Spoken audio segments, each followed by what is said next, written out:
um segmento do nosso curso sobre História do Direito no Brasil. Na verdade, esse já é o quarto vídeo que eu iniciei falando sobre História do Direito Colonial Brasileiro, trabalhando no Antigo Regime, e depois ainda faltam dois outros vídeos a serem feitos. Um sobre o Barroco e outro sobre os servidores públicos e o autoritarismo no contexto colonial. Então, o vídeo que aparece primeiro é o vídeo número 4, que é o vídeo a qual a gente adentra dentro da questão do que foi o Império Brasileiro. E haverá outros segmentos que seguem o Império.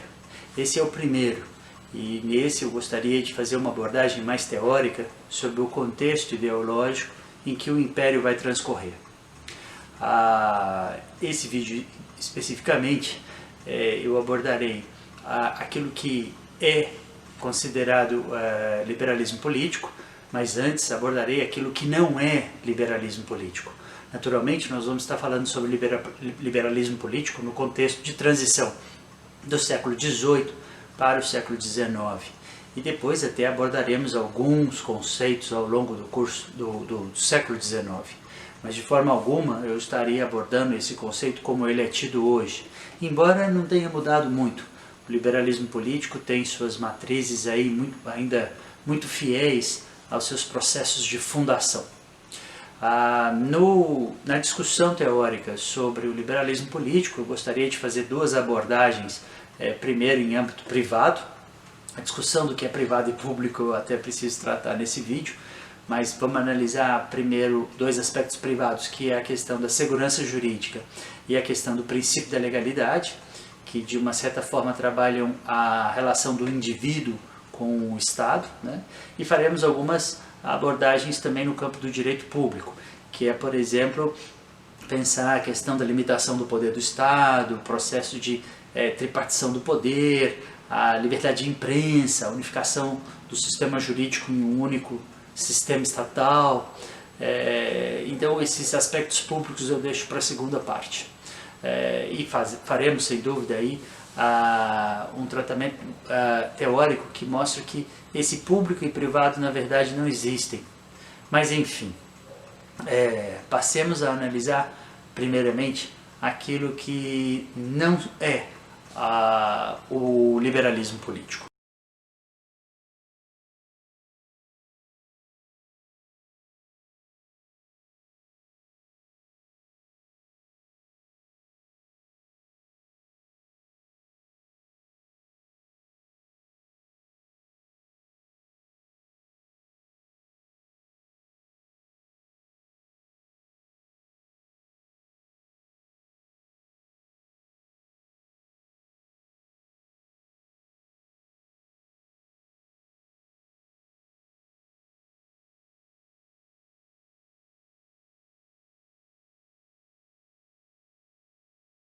Bom, o liberalismo político é uma teoria que, na verdade, não pode ser confundida com o liberalismo econômico. Em alguns aspectos, em muitos dos seus autores, essas ideias se estreitam bastante. Mas nós precisamos compreender que o liberalismo político se trata de um sistema de garantias individuais, garantias personalíssimas contra um sistema de opressão que eram os reis absolutistas do Antigo Regime. O liberalismo econômico ele está ligado à ideia de livre mercado, a mão invisível do mercado, livre concorrência. Então o liberalismo econômico ele está profundamente marcado por Adam Smith. Enquanto o liberalismo político tem aí uma grande pleite de autores que vão construindo, na verdade, uma teoria que hoje tem muitos desdobramentos. Então, inicialmente seria interessante no contexto que estamos analisando, porque o nosso vídeo é para trabalhar a história do direito no Brasil com foco no século XIX, ou seja, o período imperial brasileiro. Nos interessa trabalhar esses autores como, por exemplo, o que Locke havia trazido, Montesquieu, Rousseau, ou seja, autores do contratualismo, né? Que podem ser muito bem estudados a partir do canal do professor Marcelo Galopo, especificamente num dos seus vídeos que se chama A Filosofia Moderna, parte 5, em que ele aborda a questão do contratualismo. Vamos começar analisando aquilo que não é o liberalismo político, no contexto da transição do século XVIII para o XIX, e tampouco é hoje. O liberalismo não é propriamente uma teoria de justiça social. O liberalismo está marcado pelo desenvolvimento das classes burguesas, não no sentido de uma justiça social para todo o corpo político, mas para aqueles que, pelos seus méritos, teriam acumulado capital.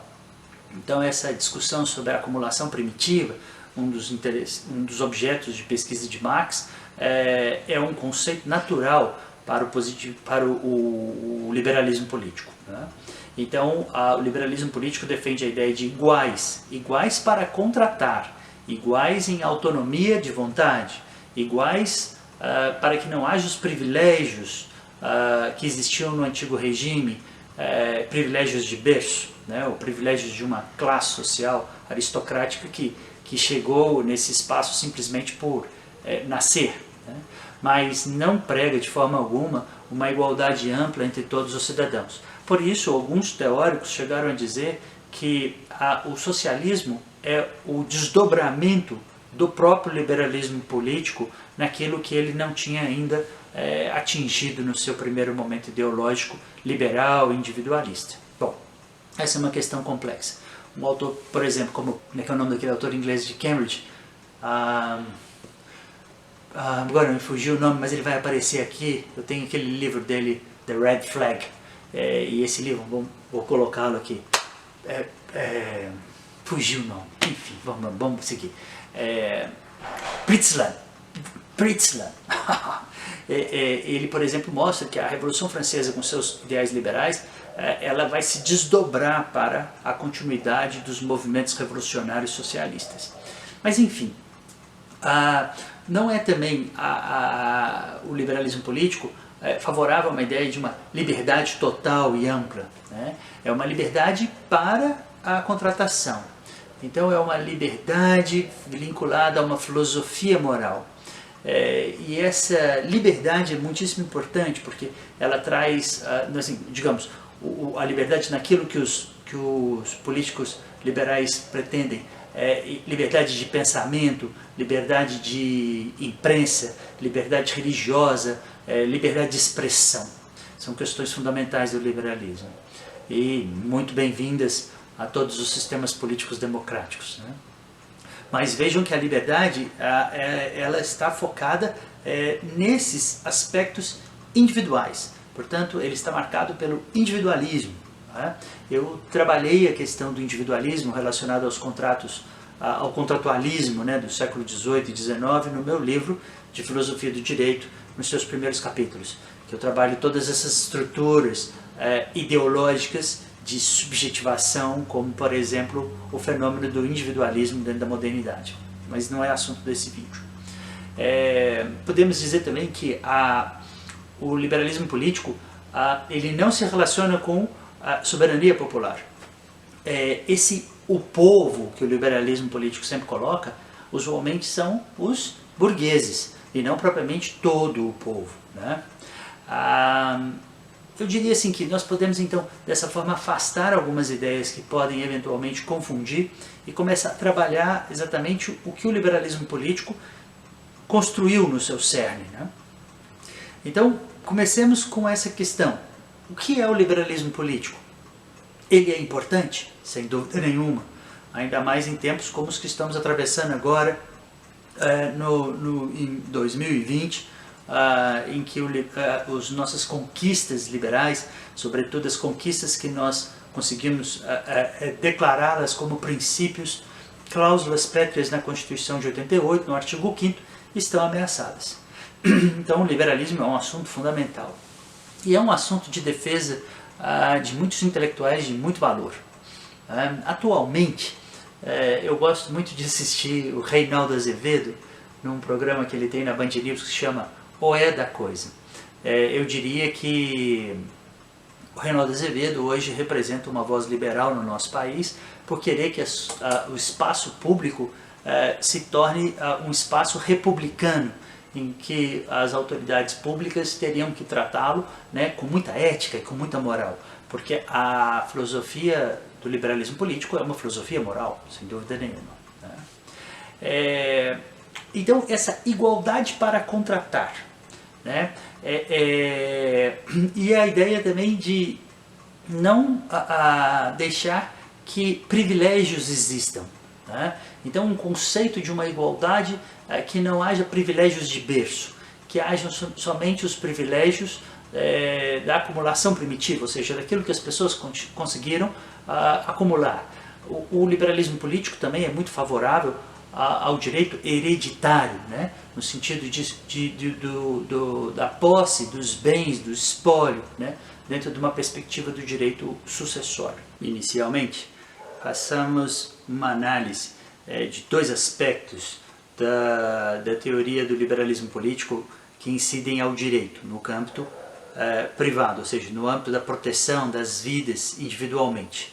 Depois façamos uma análise da interferência desses processos dentro de um âmbito público, ou seja, a interferência do direito, de postulados do liberalismo político dentro do âmbito coletivo, do âmbito estatal.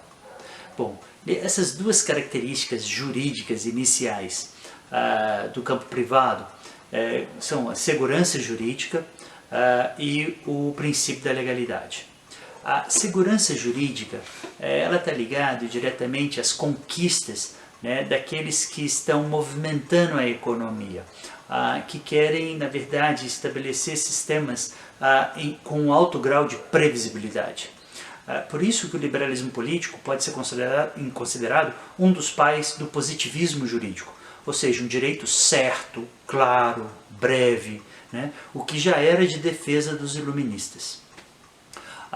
E esse direito, então, essa certeza do direito, que vai então estabilizar as expectativas dos contratantes, é uma das mais importantes, eu diria assim, chaves para a compreensão de todo esse processo de subjetivação que nós chamamos de liberalismo político. Então, a ideia da segurança jurídica, ela tanto está ligada à ideia da autonomia privada, né, para contratar, está ligado também ao não confisco, né, à não intervenção do Estado na propriedade privada. Então o liberalismo político vai firmar categoricamente o respeito à propriedade privada, inclusive vão colocar como um direito, né, no contexto do liberalismo político iluminista, vamos dizer assim, como um direito natural, né, ou melhor, um direito racional, tá? O direito à herança, né?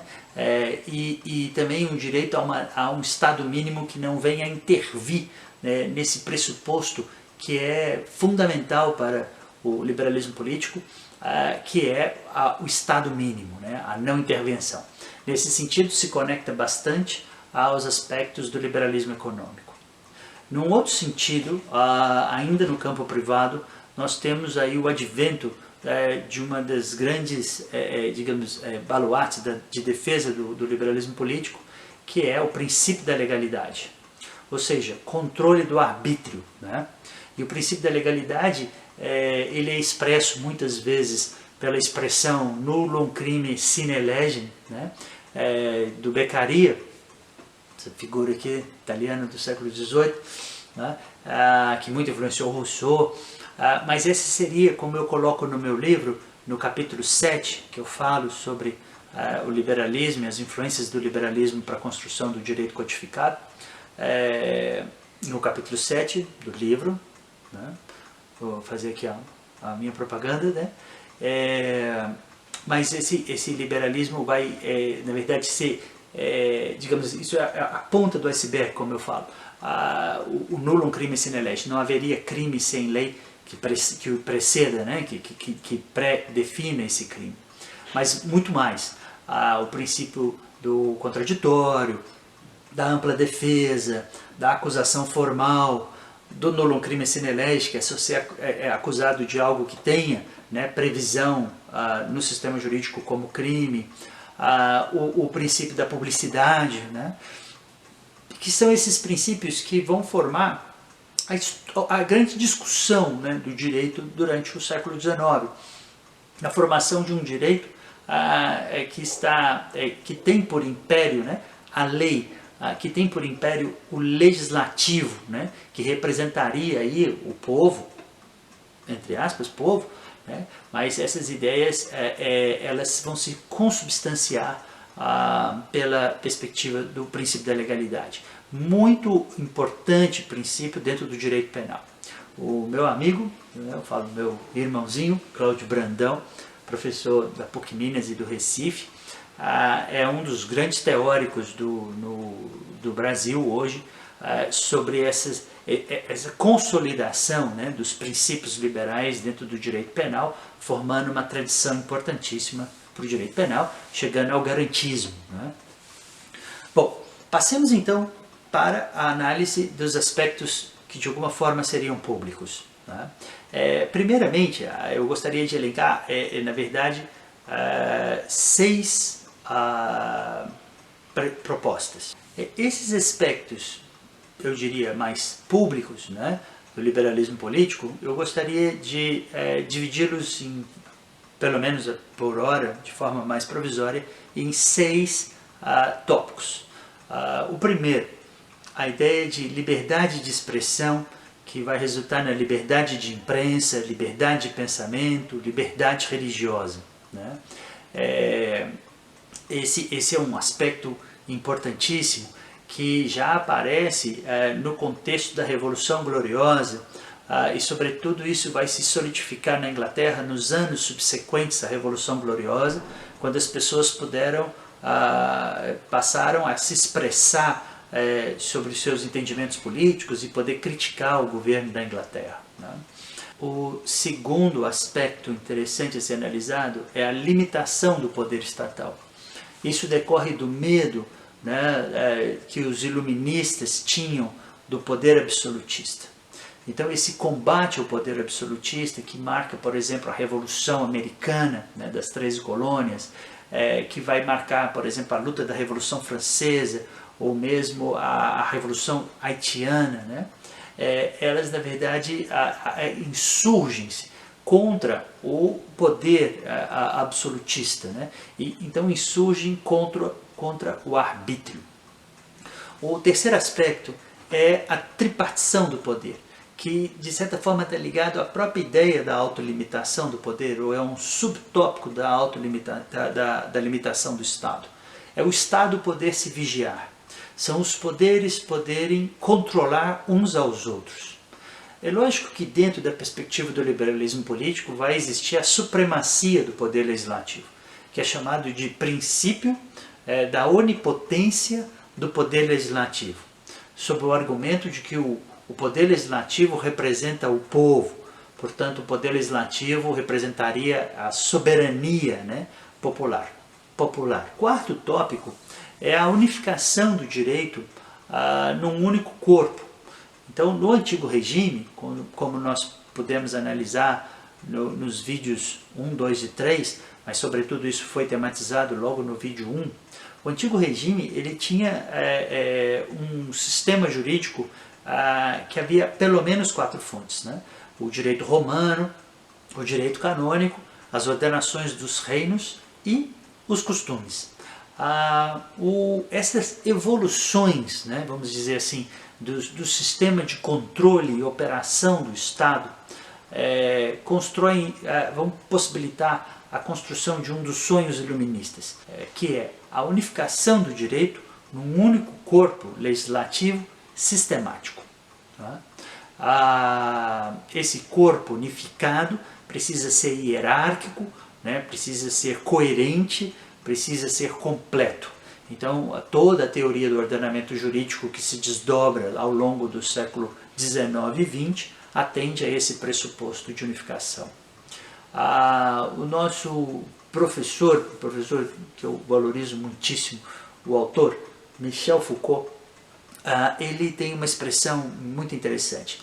É que esses saberes foram se acumulando e se organizando dentro do processo de subjetivação do Estado, que garantiria então previsibilidade, estabilidade, né?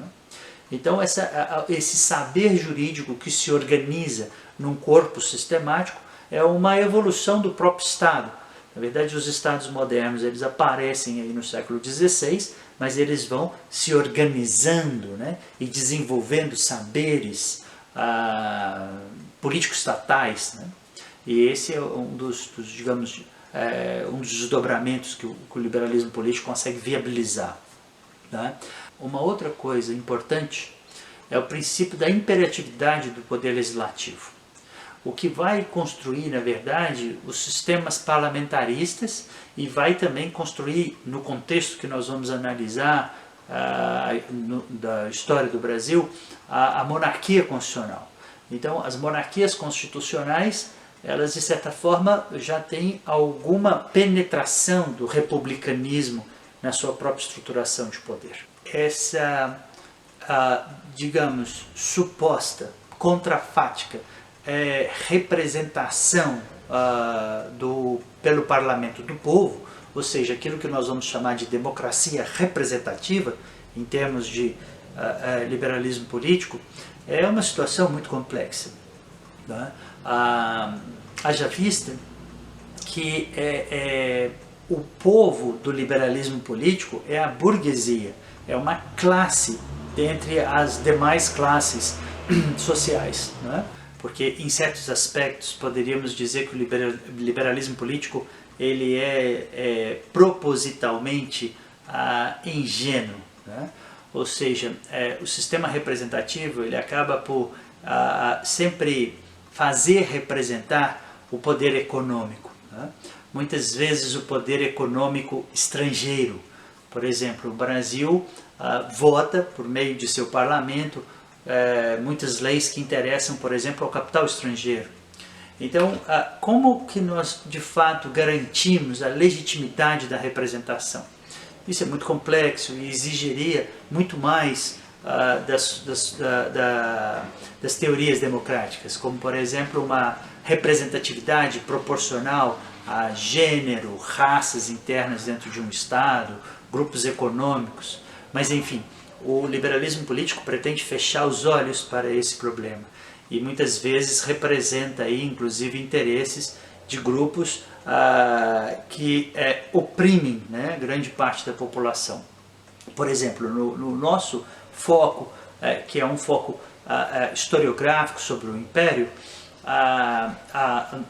existe aí esse elemento que precisa ser compreendido, que é a colonialidade. O processo de colonização construiu então uma elite agrária, branca, católica, né? E esse processo então de colonialidade vai definir um sistema político liberal que não tem nenhuma pretensão de dar um passo adiante além de defender os interesses das classes economicamente abastadas. Aprofundando um pouco mais as estruturas do liberalismo político, nós nos deparamos com, digamos assim, com esse grande campo filosófico, ideológico, do qual o liberalismo político decorre, que é o iluminismo, né? Então, o iluminismo, por sua vez, é o último, digamos assim, é o último degrau do jusracionalismo construído na modernidade. Então, esse jusracionalismo que aparece no século XVI, com a ideia de pretensão universal, vai ter o seu coroamento num movimento que denominamos iluminismo, né? Ou seja, o processo das luzes, da razão, né? O Illuminaire, né? o Enlightenment em inglês, Aufklärung, né? Do alemão. Esse tipo de pensamento ele está ligado a uma série de pressupostos metafísicos também de entendimento humano, mas que vão, na verdade, vão possibilitar, né, o desenvolvimento do liberalismo político. Como, por exemplo, as ideias de que precisaríamos criar um sistema jurídico único e racional. Isso vai levar à codificação e, portanto, levar à ideia de unificação dos sistemas jurídicos num único corpo. Agora, o iluminismo, muito mais complexo no seu campo filosófico, né? Por exemplo, o iluminismo tinha a pretensão de enxergar esse novo homem como um homem igual, um homem absolutamente igual, mas que se diferenciou na história. Portanto, era preciso repactuar esse estado original de um homem bom, de um homem primitivo, bom, o bom selvagem, trabalhado, por exemplo, por Voltaire no livro Cândido, ou o livro A Origem da Desigualdade entre os Homens, de Jean-Jacques Rousseau. Né? Esse aspecto jus racionalista, portanto, jus naturalista, vai estruturar as bases do contratualismo político que se relaciona diretamente com o liberalismo político. Então, na verdade, não propriamente se relaciona, mas possibilita. Né? Isso é muito claro no vídeo do professor Marcelo Galupo. Né? Agora, um aspecto que é preciso compreender é a subjetivação do individualismo. Né? O individualismo é, na verdade, uma das estruturas, né, que possibilitam a cosmovisão que plantaria o positivismo jurídico. Passemos então às nossas conclusões.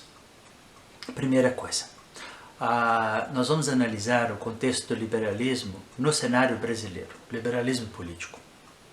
Portanto, o processo de independência, o Primeiro Império, tem características específicas do liberalismo político da época. E também nós vamos poder analisar inúmeras contradições marcadas pela colonialidade. Num segundo momento, no Império de Dom Pedro II, analisaremos a interferência de um jogo político diferente entre conservadores e liberais. E também poderemos analisar os efeitos da colonialidade dentro do liberalismo político brasileiro, construindo um liberalismo político sui generis. Aliás, no Primeiro Império já é sui generis. Eu acredito, enfim, que a análise do liberalismo político é muitíssimo importante para nós no momento. É preciso que todos nós, cultores do direito ou das ciências sociais, compreendamos muito bem o que o liberalismo político, né, nos trouxe, e também compreendamos algumas de suas deficiências. O liberalismo político é uma das bases estruturais do Estado democrático de direito. Os direitos fundamentais personalíssimos, chamados direitos de primeira geração, por exemplo, que estão sobretudo no corpo do artigo 5º da nossa Constituição, digamos, a base estrutural disso que podemos ter hoje como direitos conquistados, né? Direitos alcançados por meio de ideologias liberais. Mas, ao mesmo tempo, o liberalismo não tem qualquer compromisso solidário, né? Ele não se importa com o sofrimento dos menos privilegiados. Então, embora quando nós dialogamos com os liberais, né, do liberalismo político, estejamos sempre dialogando se são efetivamente pessoas convencidas dos pressupostos do idealismo, né, do liberalismo político, essas pessoas são pessoas comprometidas com uma ética estatal, né, que preza a imparcialidade, que pesa a não vinculação de interesses particulares no espaço público. E isso é difícil. Pouca gente realmente, eu diria, reconhece de fato essa ética construída pelos liberais. Quando nós debatemos com pessoas que são verdadeiramente liberais, é um grande prazer, porque são pessoas usualmente muitíssimo inteligentes. Bom, o que está faltando? A última coisa, aquela distinção que eu gostaria de problematizar entre público e privado, que marcou esse vídeo. Eu gostaria de recorrer aos professores Niklas Luhmann e Raffaele Di Giorgi em suas teorias, né, a teoria da sociedade, e é um pressuposto que os dois sempre trabalharam. Tem essa foto linda aqui que eu posso mostrar, tá vendo? Essa foto é o professor Raffaele e o professor Luhmann andando na praia na costa da Itália, ali próximo a Lecce. Bom, o professor Luhmann, quando alguém falava isso é prático ou teórico, ele gostava de fazer uma brincadeira, isso me contou o professor Raffaele. Ele fala, você quer que eu responda sob o ponto de vista prático ou sob o ponto de vista teórico? É porque essas, diria assim, bipolaridades, né, que trazem esses sistemas dicotômicos, eles são engraçados, talvez não são reais. A lógica binária é uma lógica falsa. Então, na verdade, quando estamos lutando, por exemplo, por direitos privados, eles são também públicos, né? Aquilo que lutamos no espaço público também está relacionado àquilo que é privado. Então, privado e público, na verdade, se misturam, né? E a brincadeira do professor Luhmann, né, é muito oportuna, porque quando eu fiz a distinção de aspectos privados e depois eu passei para aspectos públicos, numa perspectiva filosófica um pouco mais apurada, não faz sentido a distinção. Agradeço a todos a atenção. Feito essas discussões preliminares e muito superficiais sobre o liberalismo político, passemos então a concretizar essas lutas políticas dentro do nosso país, no final do XVIII, a transição para o século XIX, digamos assim, a elevação do Brasil à condição de Reino Unido em 1815, enfim, a independência e, sobretudo, o foco qual irá se deter o próximo vídeo, que é a Constituição de 1824 e depois os processos legislativos, né, do nosso Código Penal de 1830, nosso Código de Processo Penal de 32, o Código Comercial de 1850 e, enfim, todas as lutas políticas em torno de um país em busca de modernização ao paradigma europeu e, portanto, todas as violências que isso implicam dentro de um sistema político que não tem como afastar a escravocracia. Então, esse sistema extremamente paradoxal como é toda a modernidade na Europa, na América do Norte ou no Brasil, tem contextos interessantíssimos a serem analisados, se pinçados e esmiuçados, né, nas suas microestruturas. Enfim, agradeço muitíssimo e em breve teremos aí o nosso próximo vídeo, que será então o vídeo 5, que tem caráter mais historiográfico. Obrigado por tudo e despeço então.